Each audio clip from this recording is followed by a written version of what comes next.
야, 이게 말이 되냐? 너 장모는 손도 안 씻고 아기 안고 난 샤워까지 하라고? 내가 뭐 세균 덩어리냐? 어머니, 저희도 어쩔 수 없어요. 아내가 아기를 위해서. 어쩔 수 없다고. 그냥 너 마누라가 나를 싫어한다고 솔직히 말해. 내 손주를 내가 왜 못 안는 거야? 어머니, 그런 게 아니라. 그럼 뭐가 다른데? 내가 무슨 병균이라도 된다는 거야? 너네 장모님하고 나는 뭐가 달라? 장모님은 양육자고 우리는 외부인이라고? 너가 나온 이 뱃속은 이제 외부인이 됐냐? 이 나쁜 놈아. 어머니, 제발 진정하세요. 진정 같은 소리 안 해. 이제 우린 그냥 사진으로만 손주 봐야 하는 거지. 불쌍한 할머니 할아버지가 됐구만. 너 마누라 한마디에 부모도 버리는 아들이 됐어. 영상을 시작하기 전에 구독과 좋아요 버튼을 눌러주시면 더 많은 분들께 이런 감동적인 이야기를 전해드릴 수 있습니다.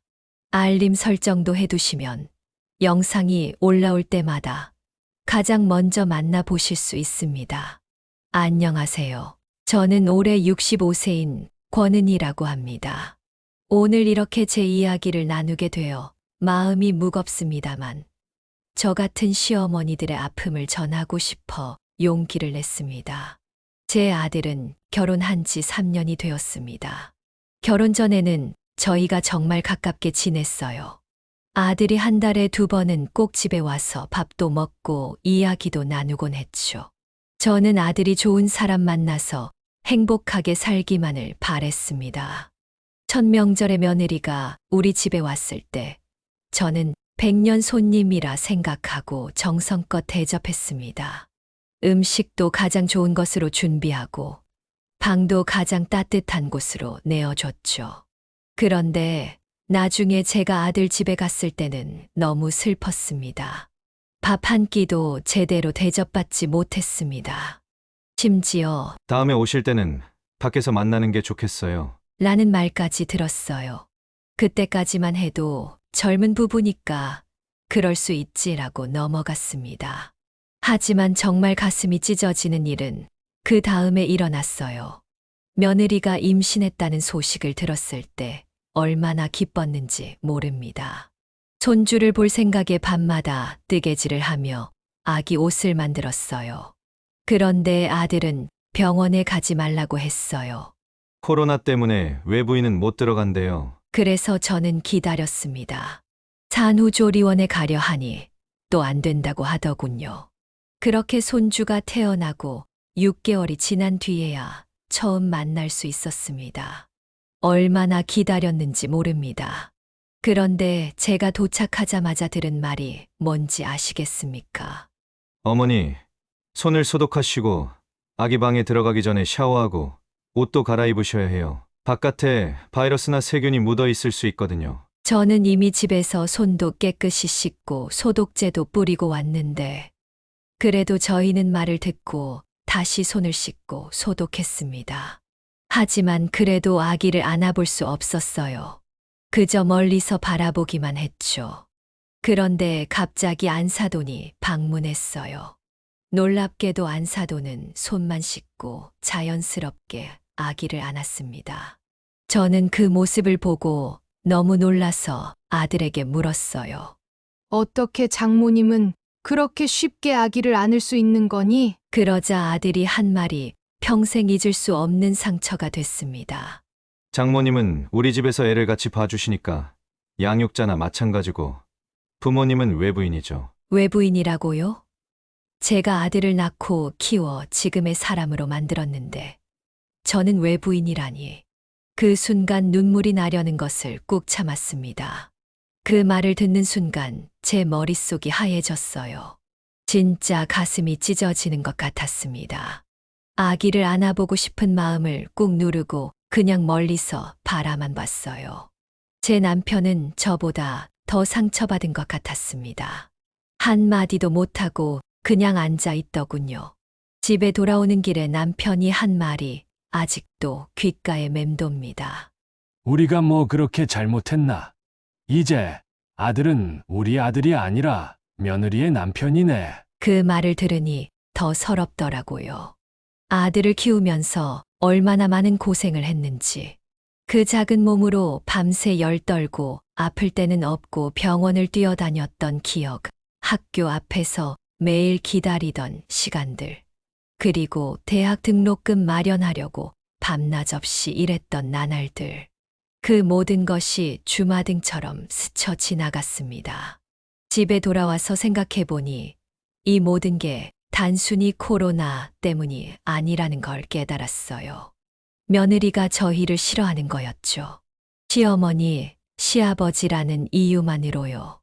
우리는 아무 잘못도 한 적 없는데, 결혼 전에는 아들과 자주 만나고 가까운 사이였는데, 결혼 후에는 점점 멀어지더니, 이제는 외부인 취급을 받게 된 거예요.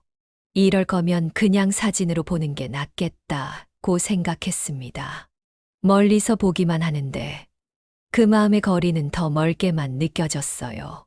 그 후로 저희 부부는 아들 가족과 거리를 두기 시작했습니다.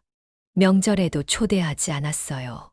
아들 며느리가 와봤자 진수성찬 차려놓고 상전 모시듯 해야 할 게 뻔한데 이쁘지도 않은 아들 내외를 위해서 그렇게 하고 싶지 않아. 라고 남편한테 말했죠.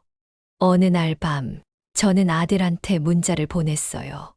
엄마는 이제 너를 내 아들이라고 생각하지 않기로 했어. 넌 이제 너의 마누라의 남편일 뿐이야. 아들이 답장을 보냈어요.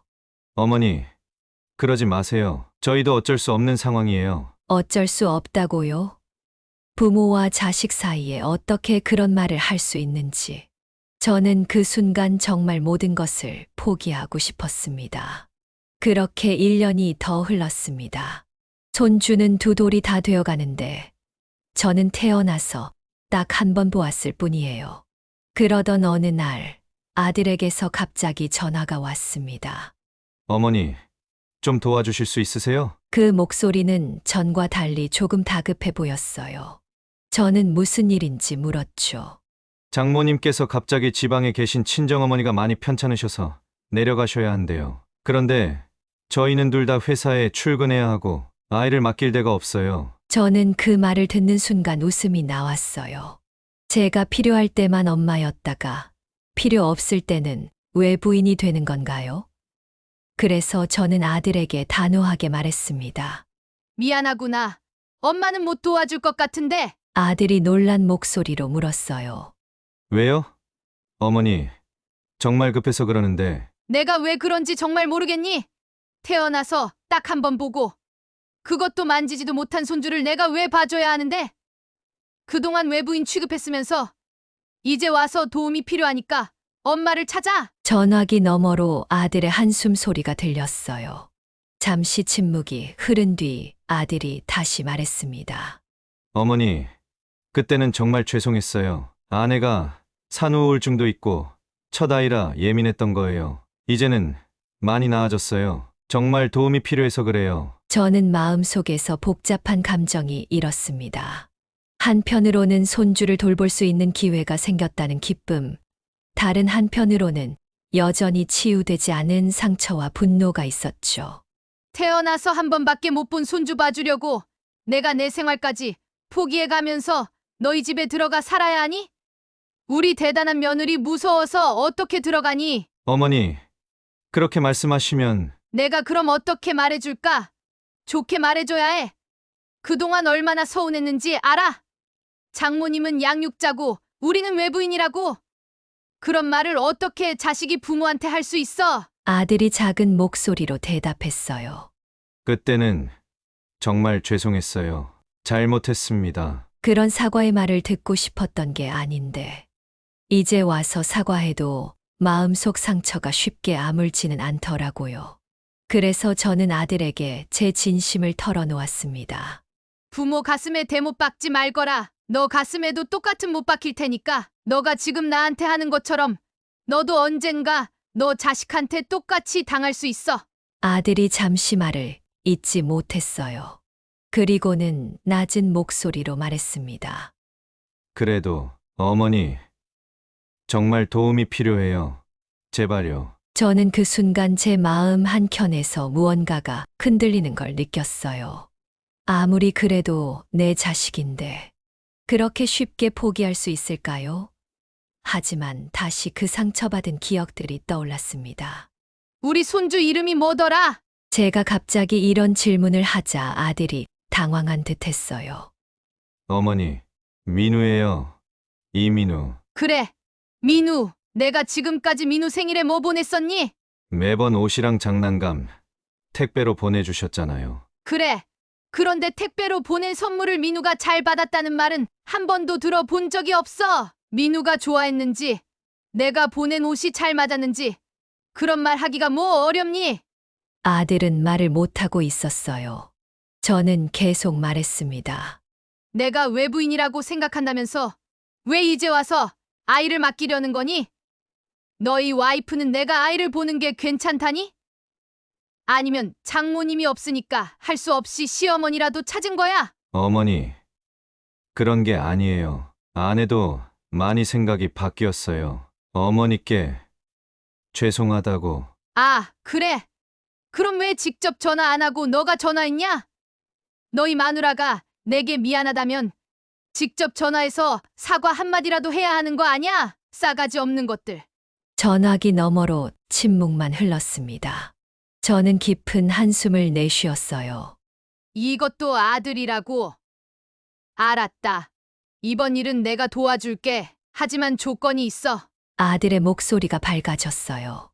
네, 어머니, 뭐든지요. 첫째, 내가 너희 집에 가서 민우를 봐주는 게 아니라 민우를 우리 집으로 데려올 거야. 둘째, 너희 마누라가 직접 와서 미안하다고 사과해야 해. 셋째, 앞으로는 최소한 한 달에 한 번은 민우를 데리고 와서 할머니랑 시간을 보낼 수 있게 해줘야 해. 아들은 잠시 침묵했다가 대답했어요.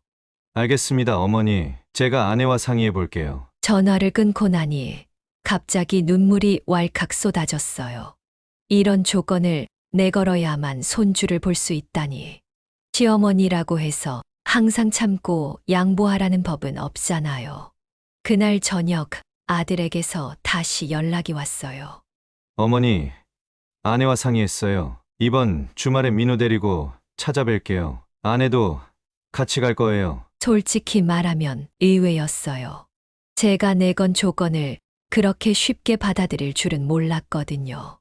혹시 또 상처받을까봐 마음의 벽을 단단히 세웠습니다. 그래, 이번에도 실망하면 정말 포기하자라고 다짐했어요. 주말이 되었습니다. 문 앞에 벨이 울리고 현관문을 열었는데 아들과 며느리 그리고 제가 딱 한 번 본 손주 민우가 서 있었어요. 민우는 제가 기억하던 것보다 훨씬 컸고 제 얼굴을 신기하게 바라보고 있었습니다. 안녕하세요, 어머님. 며느리가 먼저 인사했어요. 눈빛이 예전과는 달랐습니다. 조금 부끄러워 보이기도 했고요. 들어와라. 저는 최대한 담담하게 대답했어요. 아들이 민우를 안고 거실로 들어왔습니다. 어머니, 민우예요. 할머니, 기억나니? 민우는 저를 빤히 쳐다보더니 고개를 좌우로 흔들었어요. 그럴 수밖에요. 태어나서 한 번 본 사람을 어떻게 기억하겠어요. 거실에 앉아서 잠시 어색한 침묵이 흘렀어요. 그때 며느리가 먼저 입을 열었습니다. 어머님, 정말 죄송합니다. 제가 많이 잘못했어요. 솔직히 이런 말을 들을 거라고는 예상치 못했어요. 며느리의 눈에는 진심이 담겨 있었습니다. 산후 우울증도 있었고, 첫 아이라 너무 예민했던 것 같아요. 그리고 솔직히 처음에는 시댁에 대한 편견도 있었어요. 제 친구들이 시어머니 때문에 고생한다는 얘기를 많이 들어서. 그런데 어머님은 정말 그런 분이 아니셨는데, 제가 선입견으로 어머님을 대했어요. 아들도 고개를 숙이며 말했어요. 어머니, 정말 죄송합니다. 제가 어머니 마음을 더 헤아렸어야 했는데 마누라 편만 들었어요. 어머니 말씀이 맞아요. 제가 부모 가슴에 대못을 박았어요. 저는 그 말을 듣는 순간 마음이 복잡했어요. 한편으로는 이렇게 인정하고 사과하는 모습에 마음이 조금 풀리는 것 같았고, 다른 한편으로는 왜 이제야? 라는 원망이 남아 있었죠. 이제 와서 그런 말이 무슨 소용이니? 이미 상처는 받았는데. 제 목소리가 떨렸어요. 그러자 민우가 갑자기 제게 다가와 제 무릎을 두드렸습니다. 그 순간 저도 모르게 눈물이 났어요. 이 아이가 제 손주인데 지금까지 한 번도 제대로 안아보지 못했다니. 할머니 울어요? 민우의 순진한 질문에 저는 빨리 눈물을 닦았습니다. 아니, 할머니는 그냥 행복해서 그래. 며느리가 다시 입을 열었어요. 어머님, 이제부터는 정말 달라질게요. 제가 어리석었어요. 모든 게 다 제 잘못이에요. 남편은 죄가 없어요. 진작 어머님께 사과드렸어야 했는데. 그리고는 민우를 데리고 제게 다가왔어요. 민우야, 이분이 아빠 엄마야. 할머니께 인사드려. 민우가 어색하게 절을 했어요. 그 모습이 너무 귀여워서 절로 미소가 지어졌습니다. 민우야, 할머니가 안아봐도 될까? 민우는 잠시 머뭇거리더니 고개를 끄덕였어요. 저는 조심스럽게 민우를 안았습니다. 이 작은 몸에서 나는 향기, 포근한 감촉. 정말 오래 기다렸던 순간이었어요. 눈물이 또 나려고 해서 꾹 참았습니다. 어머님, 앞으로는 정말 자주 찾아뵐게요. 그동안 어머님 마음이 얼마나 아프셨을지 이제야 조금 이해가 돼요. 저도 언젠가 민우가 결혼하면 시어머니가 될 텐데 그때 제가 어머님께 했던 행동을 당하면 어떨까 생각하니 정말 부끄러워요. 그래, 사람은 누구나 실수할 수 있어. 중요한 건 그걸 인정하고 바로잡으려는 마음이지. 제가 그렇게 말하자 아들이 놀란 표정을 지었어요. 어머니, 저희를 용서해 주시는 건가요? 제가 깊은 한숨을 내쉬었어요. 용서가 쉬운 일은 아니지. 상처는 아직 아물지 않았어. 하지만 노력은 해볼게. 저는 민우의 머리를 쓰다듬으며 말했습니다. 이 아이를 위해서라도 우리 가족이 서로 미워하고 원망하면서 사는 건 좋지 않겠지. 며느리가 조심스럽게 말했어요. 어머님, 사실 민우가 요즘 계속 할머니 얘기를 물어봤어요. 다른 친구들은 다 할머니, 할아버지가 있는데 자기는 왜 없냐고. 그래서 제가 많이 반성했어요. 제 어리석은 생각 때문에 민우까지 피해를 보게 한 거잖아요. 아들도 고개를 끄덕이며 말했습니다. 어머니, 저희가 정말 잘못했어요. 이제부터는 달라질게요. 약속할 수 있습니다. 저는 잠시 생각에 잠겼어요. 그동안 얼마나 서러웠는지, 얼마나 많은 밤을 눈물로 지새웠는지. 하지만 이렇게 손주를 안고 있으니 그 모든 상처가 조금은 치유되는 것 같았습니다. 할머니 집에 장난감 있어요? 민우의 질문에 저는 웃음을 지었어요. 있지. 할머니가 민우 주려고 준비해 둔 것들이 많아. 가져올게. 제가 일어나려는데 며느리가 제 손을 잡았어요. 어머님, 이번 주말에 민우를 맡아주실 수 있으세요? 그리고 가능하시면 다음 주에는 저희 집에도 한번 오셨으면 해요. 민우 방도 보여드리고 싶고 제대로 대접도 해드리고 싶어요. 이런 말을 들을 거라고는 상상도 못했습니다. 저는 잠시 망설였어요. 그래도 될까? 혹시 또 어머님, 이제 그런 일 절대 없을 거예요. 약속드려요. 정말 죄송했습니다. 며느리의 눈에는 진심이 담겨 있었어요. 저는 천천히 고개를 끄덕였습니다. 그래, 좋아. 이제부터 새로 시작해보자. 그렇게 우리는 새로운 시작을 하게 되었습니다. 물론 처음부터 모든 것이 완벽하게 해결된 것은 아니었어요. 오랜 시간 쌓인 상처는 하루아침에 치유되지 않으니까요. 그날 아들 가족이 돌아간 후 제 남편이 제게 물었어요. 진짜 용서할 거야. 아직은 아니야. 하지만 시간이 지나면, 그리고 민우를 생각하면 우리가 계속 이렇게 서로 등 돌리고 살 수는 없잖아. 남편은 고개를 끄덕였어요. 그래, 너무 오랫동안 서로 아파했으니까 이제는 앞으로 나아갈 때가 됐지. 약속대로 그 주말에 민우는 우리 집에서 지냈어요. 처음에는 어색해했지만 금방 적응했습니다. 제가 준비한 장난감들을 보고 좋아하는 모습을 보니 가슴이 따뜻해졌어요. 할머니, 이거 진짜 다 제 거예요? 민우가 커다란 로봇 장난감을 들고 물었어요. 그럼 전부 다 민우 거야. 할머니가 민우 생각하면서 하나씩 모아둔 거란다. 민우의 눈이 반짝였어요. 그 표정을 보니 지난 2년간의 서운함이 조금씩 녹아내리는 것 같았습니다. 그리고 약속대로 다음 주에 저는 아들 집을 방문했어요. 문 앞에 서니 지난번에 다음에 오시면 밖에서 보는 게 좋겠다고 했던 말이 떠올라 마음이 조금 무거웠지만 그래도 용기를 내서 초인종을 눌렀습니다. 며느리가 문을 열고 환하게 웃으며 맞아주었어요. 어머님, 어서 오세요. 기다리고 있었어요. 집 안으로 들어서니 식탁에 정성스럽게 차려진 음식들이 보였어요. 제가 좋아하는 음식들이었습니다. 어머님이 좋아하시는 거 남편한테 물어봐서 준비했어요. 맛있게 드셨으면 좋겠어요. 저는 그 말을 듣는 순간 왈칵 눈물이 날 것 같았어요. 그동안 얼마나 이런 말 한마디를 듣고 싶었는지 입술을 꽉 깨물고 감정을 억눌렀습니다. 고마워. 정말 맛있게 보이는구나. 식사를 하면서 민우는 제게 계속 이것저것 보여주고 싶어 했어요. 자기 방, 자기 장난감, 자기가 그린 그림. 마치 오래전부터 알고 지낸 사이처럼 자연스럽게 대했습니다. 아이들은 참 순수하고 빨리 적응하는 것 같아요. 식사 후 아들이 조심스럽게 말을 꺼냈어요. 어머니, 이제부터는 정말 달라질게요. 그동안 어머니 마음이 어떠셨을지 이제야 조금 이해가 돼요. 정말 죄송합니다. 며느리도 고개를 숙였어요. 어머님, 저도 정말 많이 반성했어요. 어머님께 그렇게 대한 것이 얼마나 잘못된 일인지 앞으로는 민우가 할머니, 할아버지와 많은 시간을 보낼 수 있도록 할게요. 그리고 저희도 자주 찾아뵐게요. 저는 그제서야 조금 마음의 문을 열 수 있었어요. 사람이 살다 보면 서로 오해도 하고 실수도 하는 거야. 그걸 인정하고 고치려고 노력하는 게 중요한 거지. 나도 너무 고집을 부렸을 수도 있어. 함께 노력해보자. 그렇게 우리 가족은 천천히 하지만 확실하게 다시 가까워지기 시작했습니다.